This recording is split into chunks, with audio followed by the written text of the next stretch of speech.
Midnight's got a way of sharpening the world, turning every creak in the house into a question and every light in the sky into a possibility. Welcome. You're tuned into the UFO Forums Podcast, where sightings are documented, encounters are dissected, and the unknown gets taken seriously, without ever turning our brains off. Tonight we're stepping into a case that refuses to fade, because it didn't happen in the desert. It didn't happen over the ocean.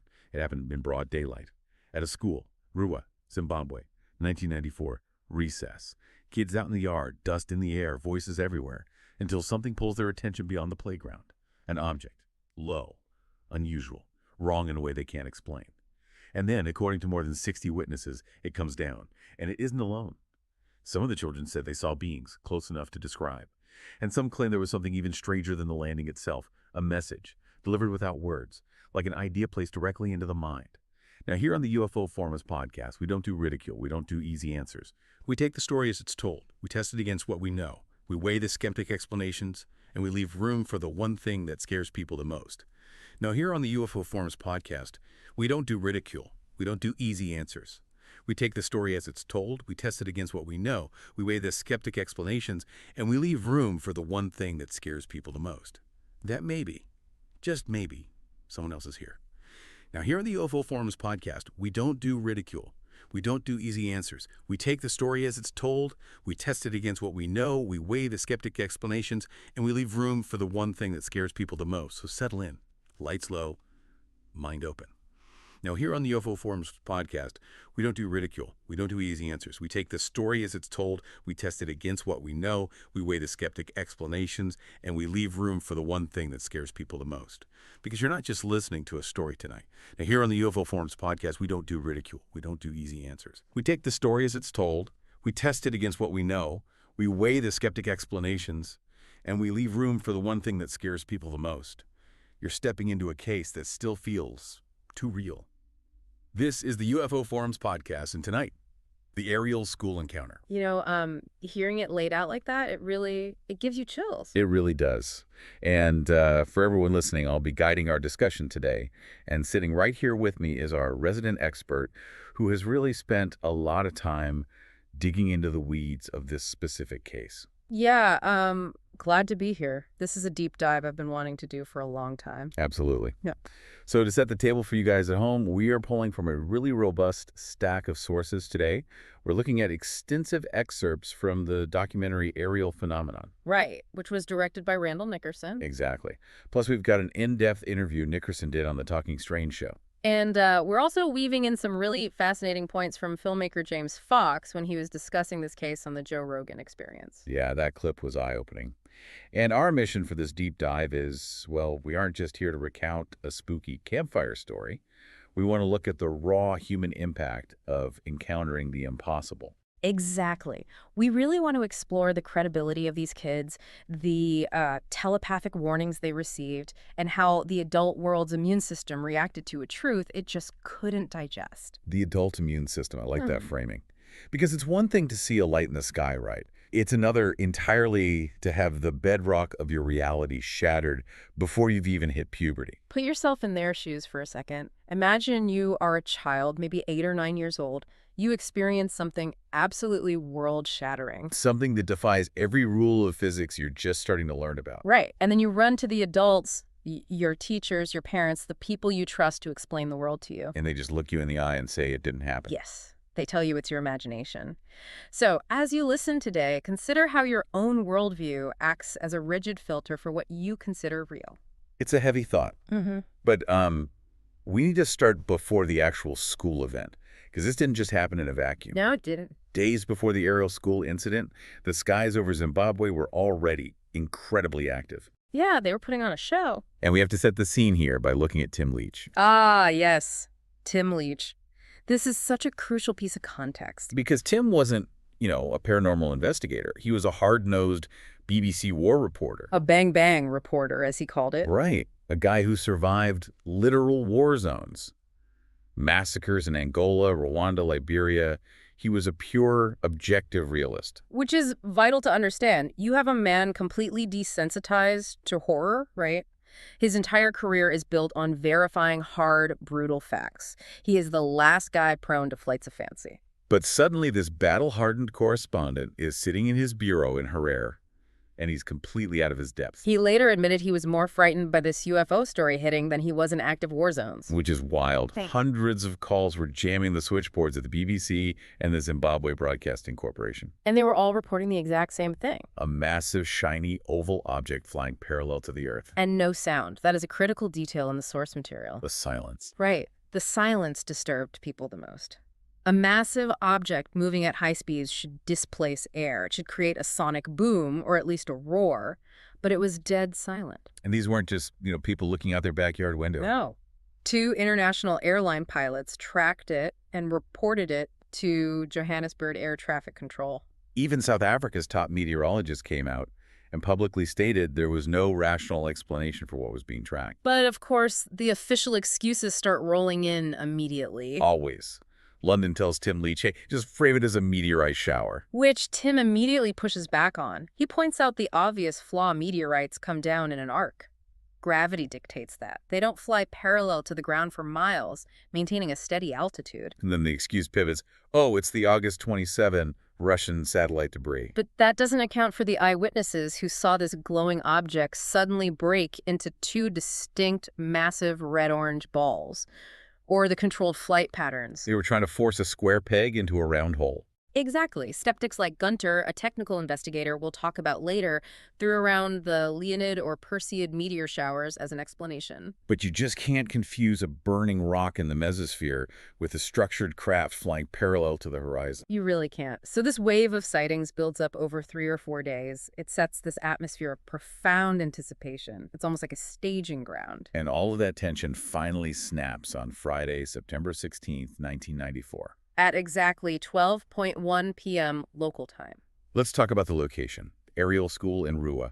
It's this exclusive private school set in a rural farming town about 20 minutes outside the capital. The timing of 12:12 p.m. is really crucial. It was an extended recess. The teachers were all inside the main building having a mandatory staff meeting. So there are no adults outside? None. Just the older kids, the grade 7s, around 11 or 12 years old, keeping a loose eye on the younger ones. The playground itself is massive. You've got this cleared playing field, and beyond that, there's a boundary marked by these large wooden logs. Right, which separates the manicured grass from the wild, heavy brush and masasa trees of the cross-country course. And that is when the kids see it. Something glinting in the trees. Coming over the hill, a bright silver light. The witness testimony here is so specific. One witness, Claire, describes it beautifully.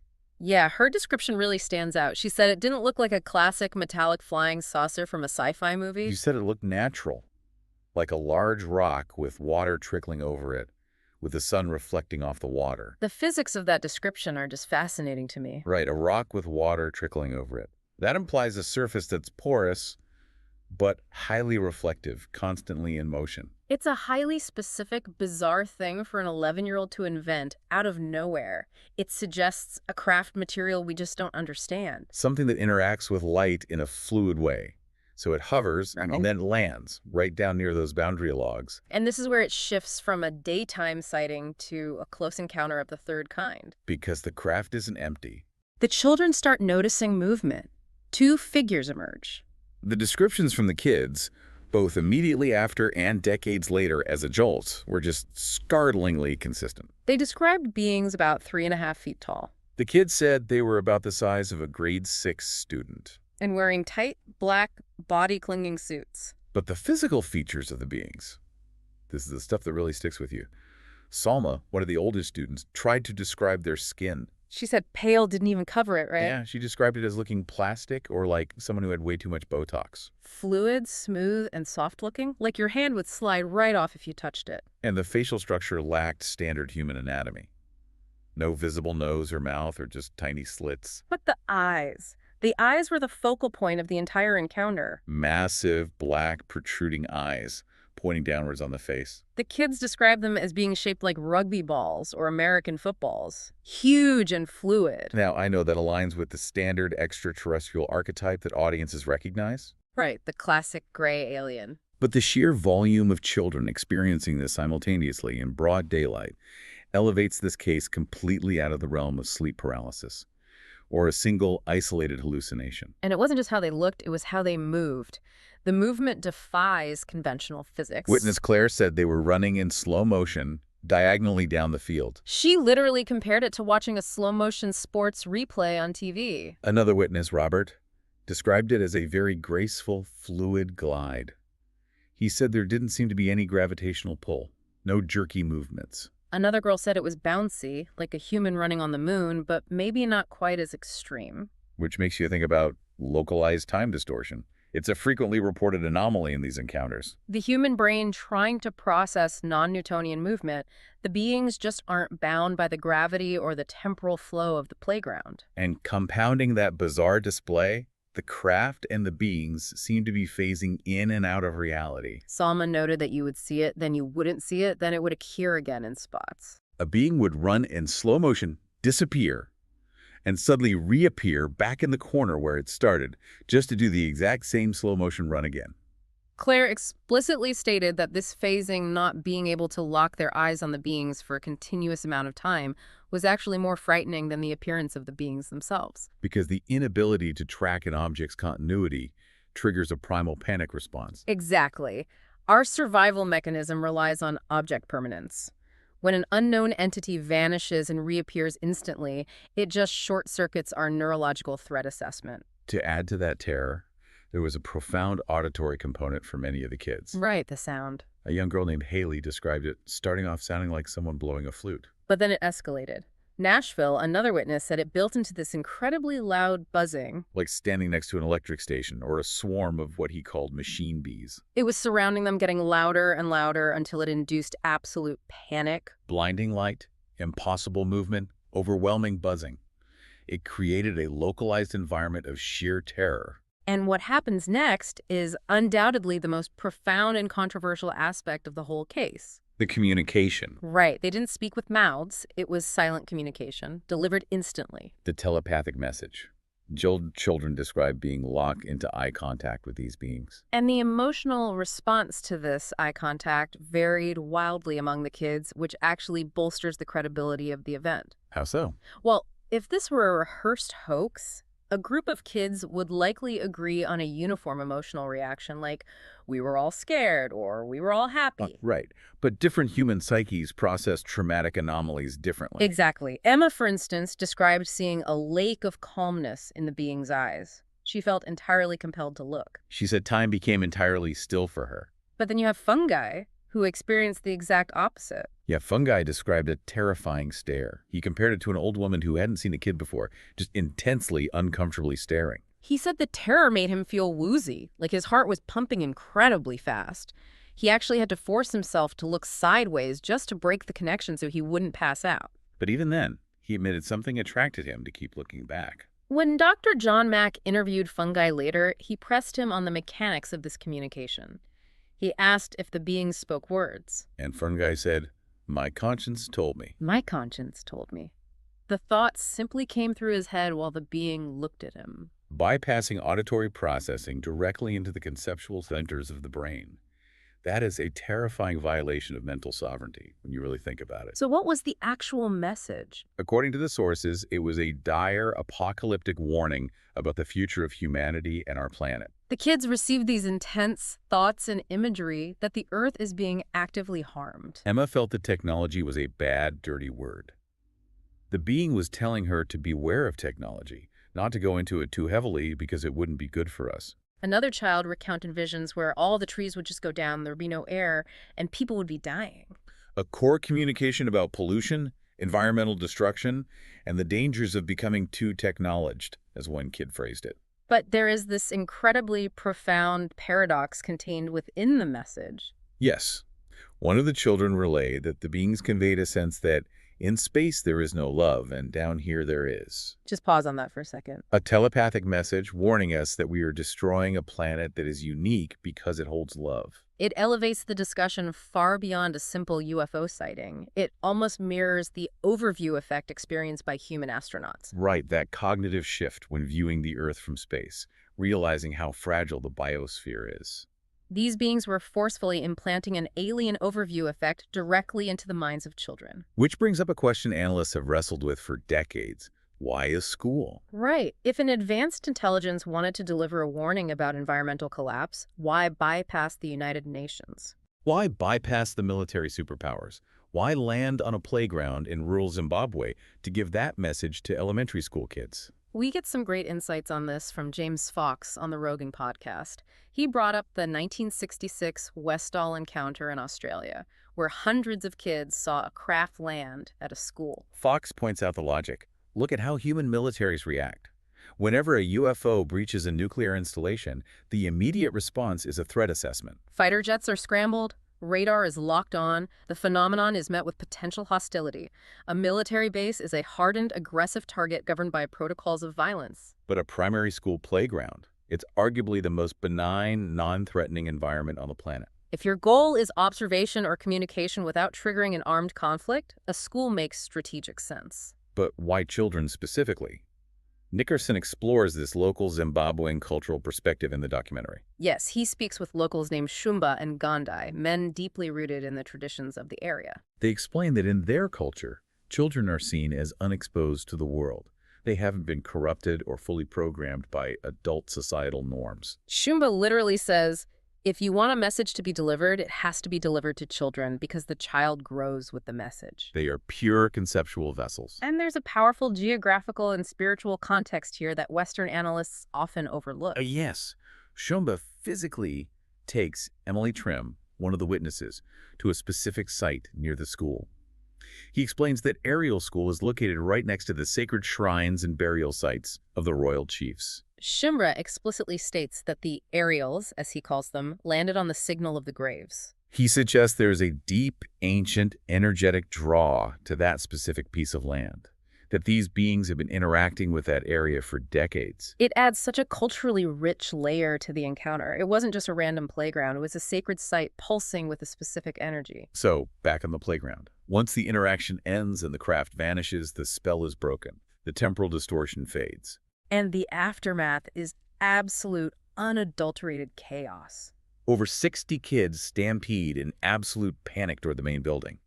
You can imagine the noise, the dust getting kicked up. Screaming, crying, desperate to find their younger siblings. They burst toward the teacher's lounge where the staff meeting is happening. And here we see the immediate friction between the children's reality and the adult world's rigid framework. The teachers, including strict disciplinarians like Mrs. Wacha and the headmaster, Colin, initially dismiss it entirely. They assume the kids have been listening to the news reports about meteorite showers and concocted a massive, coordinated lie to get out of class. But that skepticism doesn't last long.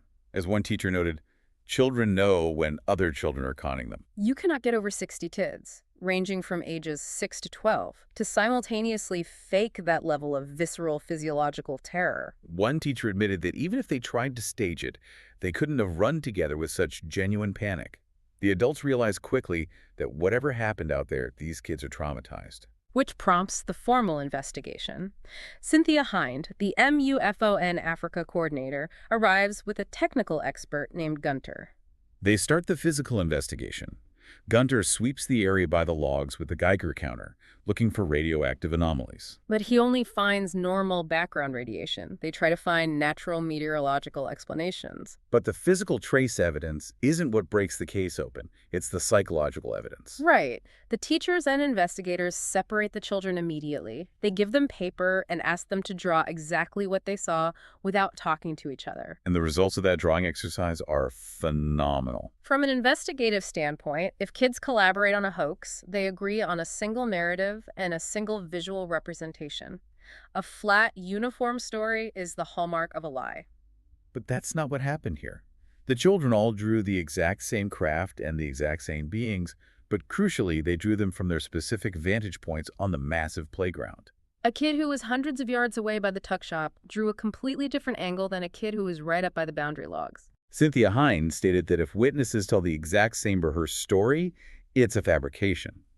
But if they tell a similar story from dynamically different physical viewpoints, that is the truth. They drew details and spatial relationships they couldn't have possibly colluded on in the few minutes between the sighting and the drawings. And this overwhelming psychological consistency is what draws the attention of the heavyweight in this story, Dr. John Mack.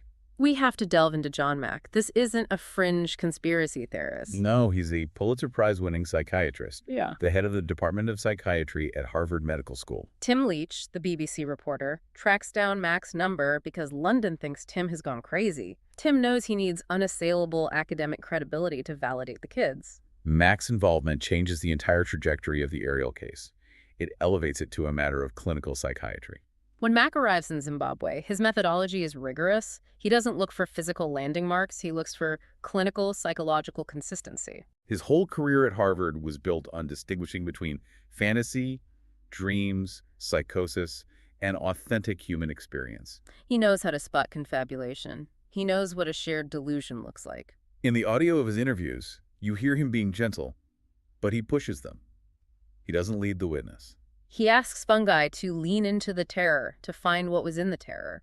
He has the kids draw the eyes while he talks to them, monitoring their motor functions and emotional congruence. He probes for inconsistencies in their sensory recall about the telepathy. And his conclusion is definitive. He states the children were clearly talking about a phenomenon that occurred in physical reality. He looked for signs of coaching from teachers or parents, found none. He stood before a public meeting in Harare and declared the event had all the marks of authentic experience.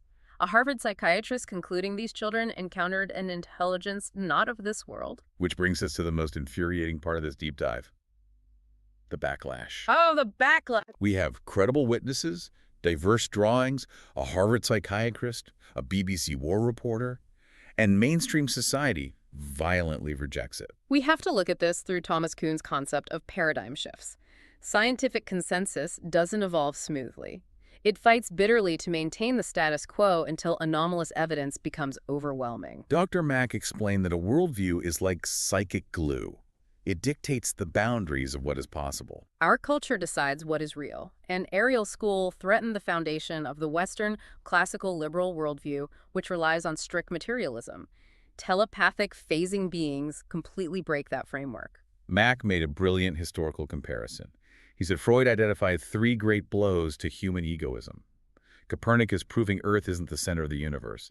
Darwin proving we are animals. Freud arguing we don't even control our own minds. And Mack believed the Ariel encounter represented the 4th blow, the realization that we are far from the most intelligent or dominant creatures in the cosmos. Human institutions do not surrender their dominance willingly. The institutional backlash against Mack and the kids was punitive. Harvard University launched a secret inquiry into Dr. John Mack. They appointed a physician named Arnold Relman to lead it. And Relman's quotes are telling. He doesn't attack the data, he attacks the implications. He calls Mack's findings baloney. He says, if they were abducted by aliens, then the whole world as we know it is upside down. He was aggressively protecting his reality. He even said Mack's work wasn't socially good because it promoted mysticism. Angels, yes. Extraterrestrials, no. He was comfortable with religious faith, but not a physical anomaly threatening scientific supremacy. Harvard literally brought Mack into a massive oak boardroom, attempting to strip a Pulitzer-winning doctor of his tenure solely because his findings threatened their comfort zone. Think about that in your own life. How often do you reject a truth or ignore data just because accepting it would require rewriting everything you know? The cost of speaking the truth was devastating. Tim Leach, the war reporter, was systematically destroyed by the BBC. They didn't just fire him, they assassinated his character. They claimed he had PTSD from Rwanda, whispered he had lost the plot, and gone bonkers. He lost his career just for reporting the facts. And there's a surprising connection here from the Talking Strange interview. Randall Nickerson, the director of the Ariel documentary, was intimately involved in that Harvard backlash against Mack. Right. Nickerson revealed he was one of the initial 100 experiencers Dr. Mack was working with before Zimbabwe. When Harvard brought the hammer down, they summoned Nickerson into that oak boardroom. 4 psychiatrists grilled this 27-year-old guy from a tiny town, trying to prove Mack was implanting false memories. But Nickerson sat there under intense interrogation and defended Mack. It adds such profound personal motivation to his documentary. He watched the adult world try to crush a man for seeking truth, and he dedicated his life to making sure the Ariel kids didn't suffer the same fate in silence. Because while the adults argued in boardrooms, the true victims were left behind. The children were forced to go underground with their trauma. Imagine seeing the laws of physics suspended, and your own mother tells you to stop making up stories. The isolation was suffocating. Kaylee said her mom never believed her, creating a permanent rift. Another highly religious family believed the event was the devil. They packed up their 12-year-old son who was having severe panic attacks and moved him to Canada just to escape it. Another witness, studying to be a lawyer later in life, had her father forbid her from going on camera to protect her reputation. The societal pressure to deny their lived experience was absolute. To understand the long-term impact, we have to look at Emily Trim. She becomes the emotional focal point of the documentary. She was right up by the boundary logs, feet away from the beings. Her family was the one that moved to Canada. Emily describes growing up in rural Africa as her normal. No TV, no 1990s UFO pop culture to provide a framework. Zero cultural context. And when she moved to Canada, she was cut off from the only people who shared her experience. She felt completely alone. Her protective mechanism was to block it out entirely. Yeah. Localized amnesia, living in a state of am I safe or not, was too painful for her nervous system. But the body keeps the score. Emily eventually turns to art to process the pain. And her artwork is incredibly revealing. Initially, it's very dark, figures entirely in black. She paints herself with hands covering her eyes, hiding from the memory. And most strikingly, she paints faces with their mouths physically zipped shut. A visceral representation of wanting to talk about the most important event in your life and feeling like the world has violently forbidden you from speaking. But the documentary captures her healing process. 21 years later, Emily returns to Zimbabwe. She goes back to the Ariel School. The footage is overwhelming. She reconnects with Mrs. Wacha, her strict former teacher. And Mrs. Wacha validates her. She says, "We ended up concluding that certainly we saw people. That's what you saw also." Validation from the authority figure who initially doubted them is a monumental step in resolving the trauma. And then the climax. She reunites with her old classmate, Kaylee. The school administration brings them a sealed envelope from the archives. Emily and Kaylee open it. Inside are the original drawings they made as children on the exact day of the encounter. Emily looks at her drawing from 21 years ago. The massive tree, the silver craft, the exact details she's been painting all her life. She says, I think I blocked out a lot, but there on my picture, which I don't even remember drawing, it's there. Finding physical proof that they didn't imagine it is a profound psychological release. Credo Mutwa, the Zulu keeper of knowledge, told Nickerson that healing from this takes decades. And watching Emily, you see the literal truth of that. It takes decades to integrate an experience that breaks physical reality. Which is why this case matters so deeply today. Nickerson spent 14 years making this film. The dedication is staggering. Living out of his car in dangerous parts of Africa. Staying in a compound behind a 12-foot wall guarded by a man with an automatic machine gun. Dealing with illness and lack of funding. But he tracked down 43 of the original 60 witnesses. And his investigative rigor is critical. When he interviewed the adults, he explicitly did not show them their childhood interviews with Dr. Mack. He didn't prompt them. The result is stunning. Over 20 years later, these adults scattered across the globe, many having never spoken since childhood, repeated the exact same stories. Exact same details. No embellishment. They didn't make the aliens taller or add laser beams. They told the raw truth of what they saw by the logs. Their current lives reflect complex trauma integration. Some are still terrified. Heavy security systems at their homes. A lingering symptom of feeling unsafe in the universe. Others are highly successful lawyers and business owners who just boxed the memory away. But crucially, none of them ever recanted. Not a single one. It forces us to look in the mirror. We demand physical proof, a piece of a spaceship. But what happens when the most compelling proof is an emotional and psychological imprint burned into the minds of 60 different human beings? How much human testimony are we willing to discard just to keep our comfortable worldview intact? The Ariel encounter isn't just about little beings in black suits. It's a profound case study in human psychology. It's about a telepathic warning regarding the ecological fate of our planet, the arrogance of an adult world refusing to listen, and the incredible resilience of children who held on to their reality in the dark. As we wrap up this deep dive, I encourage you to expand your definition of reality. The next time you look up at the night sky, try not to look with fear, but with humility. Accept the very real possibility that we might not be the smartest creatures in the room. Allow for the idea that our understanding of physics and consciousness is in its infancy. And maybe they are trying to tell us something crucially important before it's too late. I want to leave you with one final mind-bending thought to mull over, inspired by the specific details of this case. The children describe the beings as running in slow motion, and the craft is phasing in and out of reality. What if these beings didn't travel across billions of miles of empty space in a metal ship to get to Zimbabwe? What if, instead, they slipped through dimensions, or through time itself? If that slow-motion running was actually a localized distortion of time caused by their presence, then maybe the real question isn't where they came from, but when. And if they are from our own future, returning to a rural playground to warn us about a dying, polluted Earth, the question is, did we listen too late? Thanks for joining us on this deep dive. Keep your eyes on the skies and keep questioning the world around you.